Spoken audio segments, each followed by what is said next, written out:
कथा में दर्शन किया कि महारानी भक्ति बड़ी दुखी हैं वृंदावन में,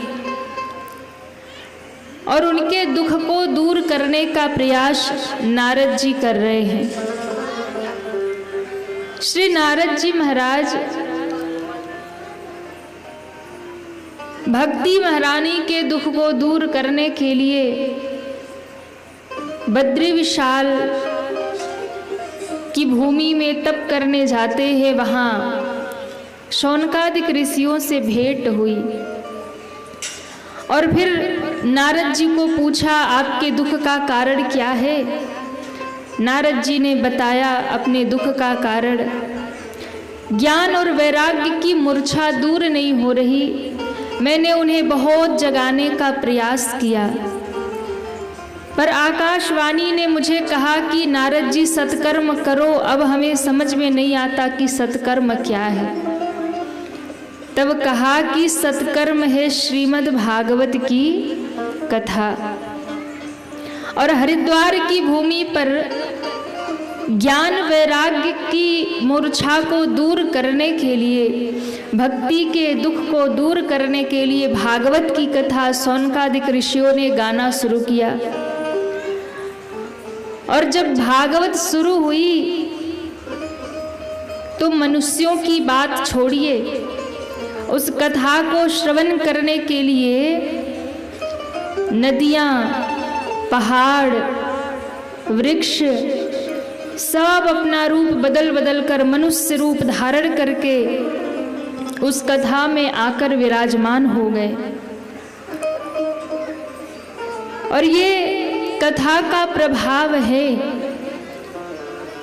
कि भगवान की कथा सत्कर्म धर्म जब आप करते हैं ना, तो इस धर्म करने से, सत्कर्म करने से केवल आपका उद्धार नहीं होता।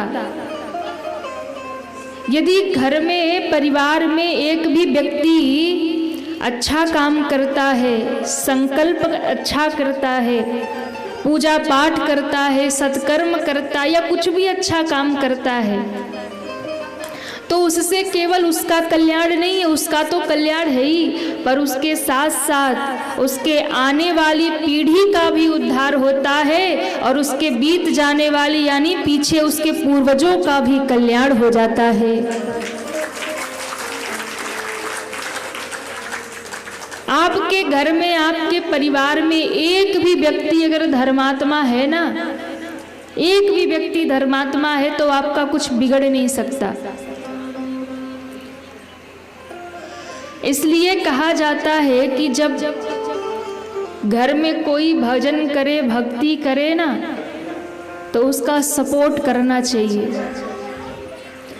और सपोर्ट नहीं कर सकते तो फिर विघ्न भी नहीं करना चाहिए, उसे डिस्टर्ब भी नहीं करना चाहिए।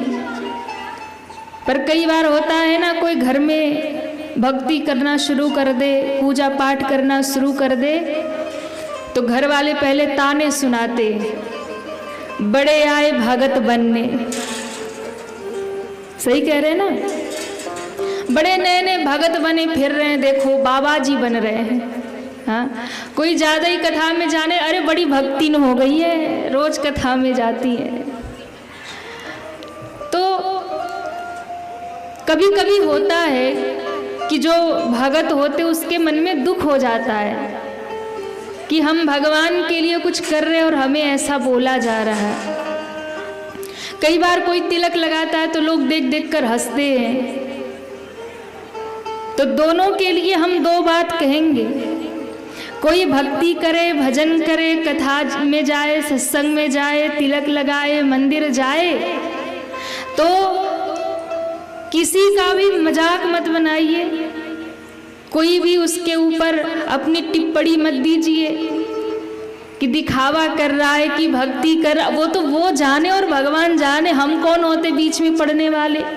भगत है कि ठगत है उसकी वो जाने, पर हम लोग चक्कर में पड़ जाए, बड़ा भगत बन रहा है।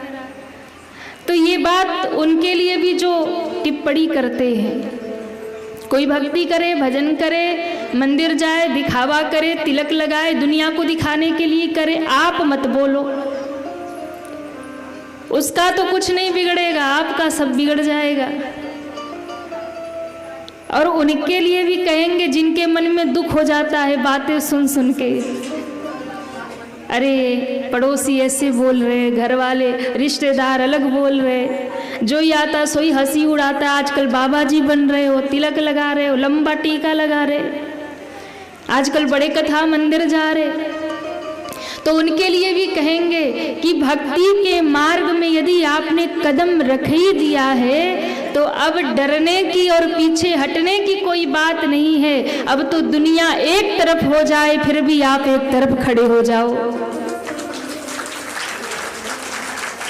भगवान आपके साथ खड़े होंगे। और यदि आप भक्ति के मार्ग में आए और लोगों की बात सुन के तिलक लगाना बंद कर दिया, भक्ति करना बंद कर दिया, कथा सत्संग जाना बंद कर दिया, तो भैया फिर आपसे बड़ा कोई बड़ा मूर्ख नहीं है।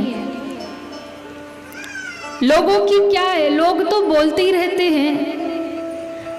आज जो कह रहे हैं ना, कल वो पछताएंगे, पर आप आगे बढ़ो। इसलिए यदि आपको कोई देखकर कह भी देता ना, देखो देखो वो तिलकधारी आ रहे, वो कथा वाली आ रही, वो राधे राधे वाली आ रही, हाँ, तो अपने आप को गर्व से कहो क्या कि मेरे साथ अब भगवान का नाम जुड़ गया है, मुझसे बड़ा सौभाग्यशाली कौन है। आपका तिलक देखकर, आपकी भक्ति देखकर यदि आपको लोग कहने लगे कि भगत बन रहा है, राधे राधे वाला हो गया है, तिलकधारी हो गया है, तो इसमें दुखी होने की बात नहीं है। इसमें तो बहुत गर्व महसूस करो कि भैया हमारा नाम अब भगवान के नाम के साथ जुड़ गया है। हाँ? आज दुनिया कह रही है, कल ठाकुर जी भी कहेंगे तो मेरा है। आज दुनिया कह रही ना भगवान वाला बन रहा, कल भगवान कहेंगे ये तो मेरा वाला है। इसलिए घर में, परिवार में अगर कई बार माताएं हमारे पास आती है दुखी हो करके, अगर उनका बच्चा भजन करने लगे, मंदिर जाने लगे, कथा सत्संग सुनने लगे, तो कई बार माताएं डिस्टर्ब हो जाती, कहीं बाबा जी तो नहीं बन जाएगा। हाँ, अच्छा, हम और पूज्य महाराज श्री, हम दोनों भाई बहन जब कहीं कथा करने जाते हैं ना, तो लोग क्या कहते, धन्य है आपकी माता जी, धन्य आपके पिताजी, आप जैसे कथावाचकों को जन्म दिया, बच्चों को जन्म दिया जो भगवान की कथा सुनाते। वो ऐसे कहते हैं, लेकिन हम दूसरों को ही अच्छे लगते हैं।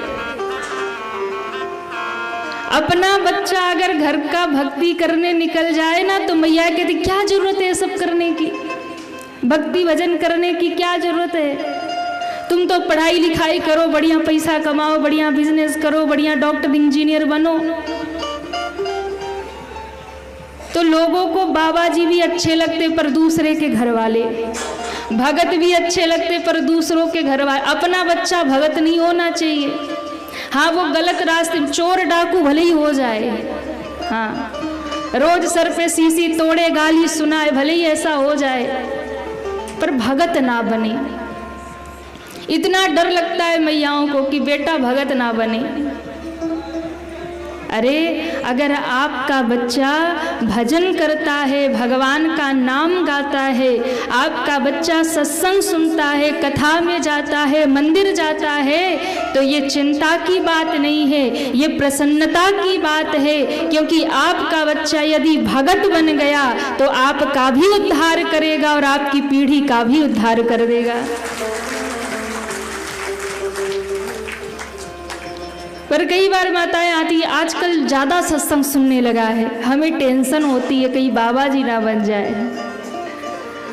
और हमें लोग देख के कहते हैं भैया देखो कितने बढ़िया है, हाँ, सब कथा गा रहे, मैं ये नहीं कहती कि सब अपने बच्चों को कथावाचक बना दो, कोई कथावाचक खुद से बनता नहीं है, वो तो ठाकुर जी की कृपा जिस पर हो जाए और भगवान जिसको अपनी सेवा में स्वीकार कर ले वही भगवान की कथा को गा सकता है। वरना मैं तो सच्ची कहूँ, हमारी तो कोई सामर्थ्य नहीं है कि हम यहाँ बैठकर आप लोगों को कथा सुनाएं। ये तो ठाकुर जी की कृपा है कि उन्होंने ही हमें खींच लिया अपनी ओर, वो बात अलग है। पर मैं भक्ति की बात कर रही हूँ। मैं घरों में बच्चों को या कोई भी घर में भक्ति कर रहा हो, भगवान की तरफ ज़्यादा जा रहा हो, तो फिर हमें ना तो उन्हें रोकना चाहिए और ना ही बहुत चिंता करनी चाहिए।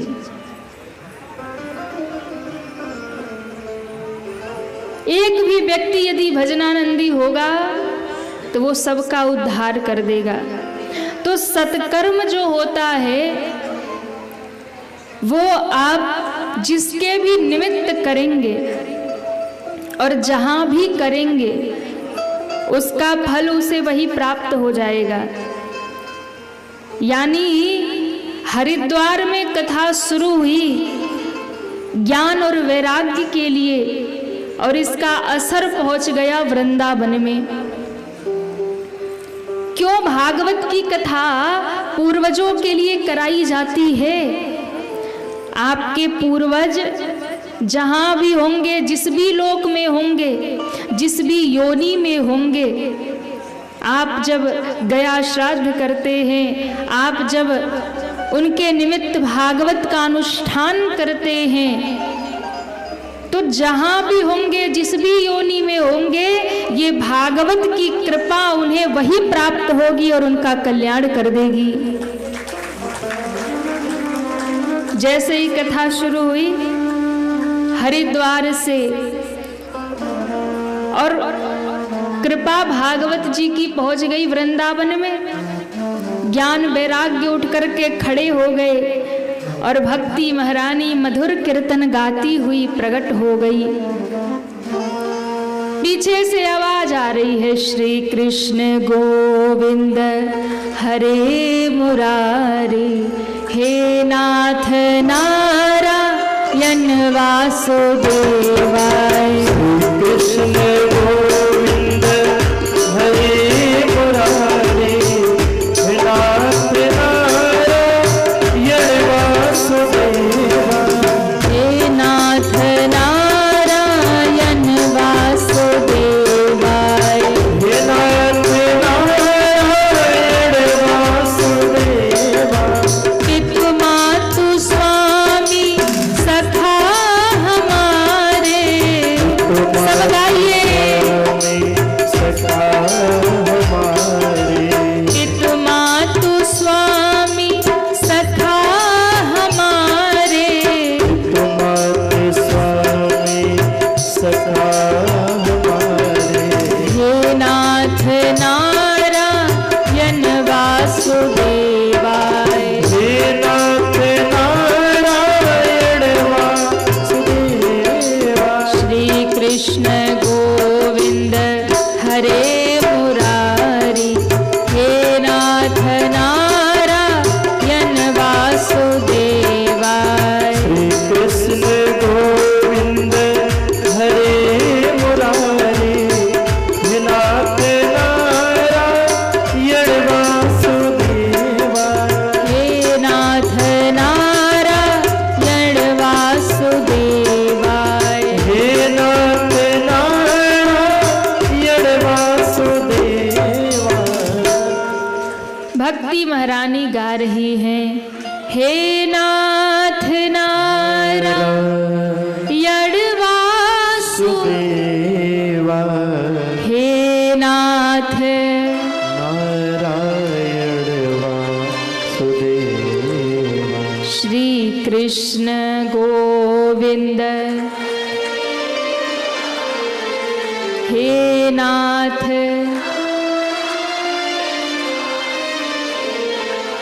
जैसे ही ध्वनि आई सबने पीछे मुड़ के देखा, पीछे कौन गा रहा। भक्ति महारानी अपने दोनों पुत्रों के संग में, ज्ञान वैराग्य के संग में प्रकट हो गई। बड़ा स्वागत किया नारद जी ने। नारद जी से कहा, महाराज इस कथा के यजमान आप ही हो? बोले हाँ। तो जो यजमान होते ना, उनको सब व्यवस्था करनी पड़ती है। सब आएंगे तो कहाँ बैठेंगे, कौन कहाँ विराजेगा, सबकी व्यवस्था। तो बताइए हम कहाँ विराजें, हम कहाँ बैठे? कहा, भक्ति महारानी को, देवी आप तो भक्तों को भगवान से मिलाने वाली हैं, इसलिए आपको आसन कौन सा चाहिए? कमल आसन, कुश का आसन, स्वर्ण का आसन, आप इन सब आसन पर मत बैठिए। भक्ति महारानी ने कहा, कहाँ विराजूं? तो कहा कि जितने भी भक्त आकर भगवान की कथा में विराजते हैं, हे भक्ति आप उन सबके हृदय रूपी आसन पर विराजमान हो जाओ। जब आप कथा में आकर बैठते हैं ना, तो ये कथा आपको तैयार कर देती है, आपके हृदय को तैयार कर देती है भगवान को हृदय में बुलाने के लिए। क्यों? भगवान हृदय में तब ही आएंगे जब आपका हृदय निर्मल होगा, और हृदय निर्मल तब होगा जब आपके हृदय में भक्ति आएंगी। जब तक हृदय निर्मल नहीं होगा, हृदय में भक्ति नहीं आएंगी, तब तक भगवान आने वाले नहीं है। सबसे पहले आपके हृदय में जब भक्ति का आगमन होता है ना, तो भक्ति महारानी आपके हृदय को निर्मल करती हैं, स्वच्छ करती हैं, बुहार देती हैं, सजा देती हैं। भगवान के आगमन के लिए आपके हृदय को तैयार करती हैं। तब आपके हृदय में भगवान पधारते हैं, विराजते हैं। और भक्ति जिसके हृदय में नहीं होगी, भगवान आने की बात तो दूर है, कभी मुड़ के देखेंगे भी नहीं, कभी देखेंगे ही नहीं। इसलिए यदि भगवान को हृदय में बुलाना है तो सबसे पहले भक्ति हृदय में विराजमान करिए। और भक्ति मिलेगी सत्संग से, कथा से, गुरु की कृपा से। जब आप गुरु की शरण में जाएंगे, सद्गुरु की शरण में जाएंगे, सत्संग करेंगे, कथा सुनेंगे, संतों की वाणी सुनेंगे, तो उस सत्संग से, उस कथा से आपका हृदय निर्मल होगा, पवित्र होगा।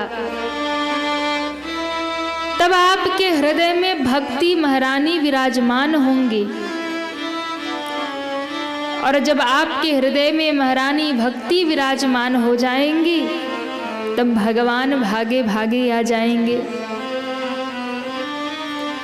तो जब भक्ति सबके हृदय में बैठ गई, सबने भाव से कीर्तन किया, और कहते हैं जब भक्ति के साथ में भगवान को पुकारा, तो उसी समय उस सभा के मध्य में चतुर्भुज नारायण भगवान प्रकट हो गए। बोलिए नारायण भगवान की जय हो।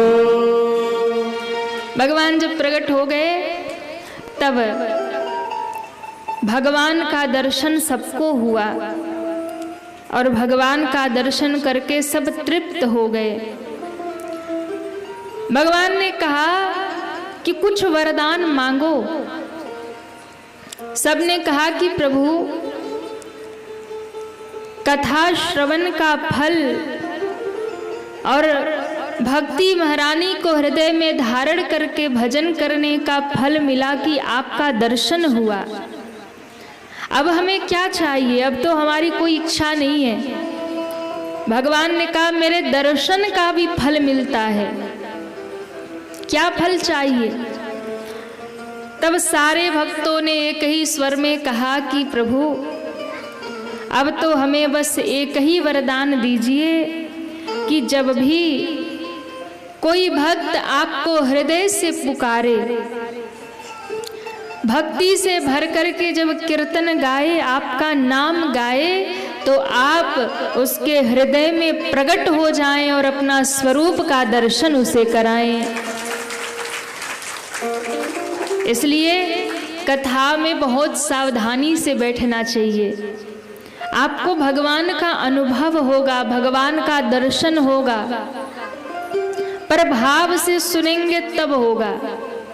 जाकी रही भावना जैसी, प्रभु मूरत देखी तेन तैसे।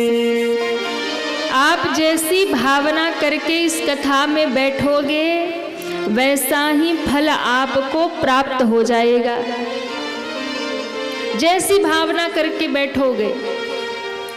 इसलिए कथा में जब भी बैठिए, अच्छा संकल्प लेकर, अच्छी भावना के साथ बैठिए। जो भी भाव लेकर बैठोगे, जो मनोकामना लेकर बैठोगे, वो ठाकुर जी पूर्ण करेंगे, अवश्य करेंगे। लेकिन भावना अच्छी होनी चाहिए। भावना परमार्थ की होनी चाहिए, स्वार्थ की नहीं होनी चाहिए। और आप अनुभव करिए, जब श्रद्धा से आप कथा सुनेंगे, भक्ति से भर के प्रेम से कथा सुनेंगे, कथा सुनते सुनते आपको बीच बीच में अवश्य अनुभव होगा, भगवान की छवि आपको दिखाई पड़ेगी।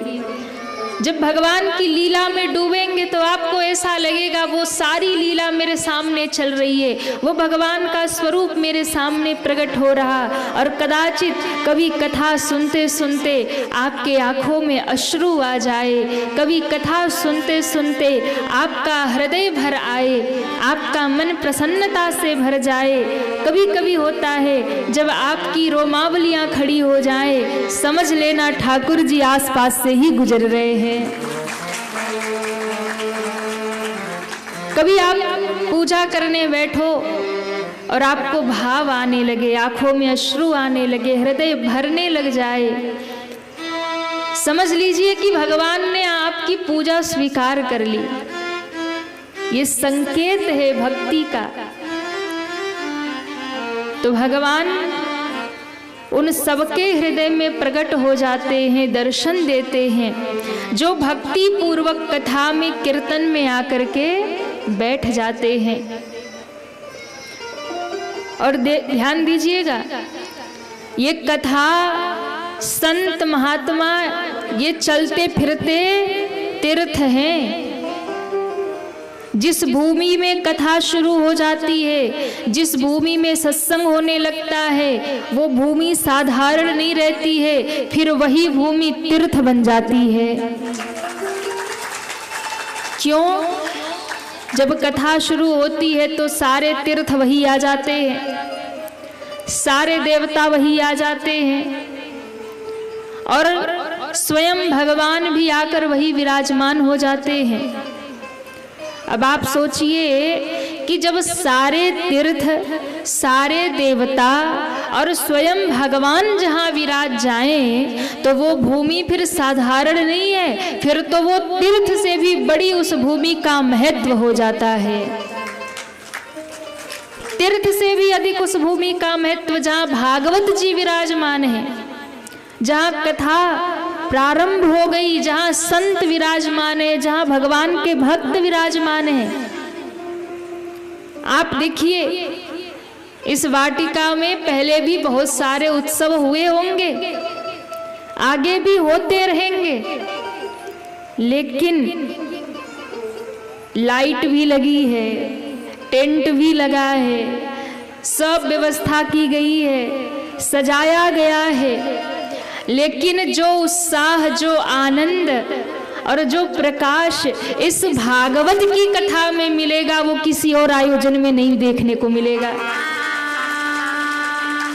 और नहीं तो प्रमाण आप देखना, जिस दिन कथा का 7वां दिन होगा, कथा विश्राम होगी ना, और उसके बाद जैसे ही ये आयोजन समाप्ति की ओर हो जाएगी, आप देखिएगा पंडाल भी वही होगा, आप भी वही होंगे, हम भी वही होंगे, लेकिन जो आनंद हो रहा है वो आनंद नहीं होगा।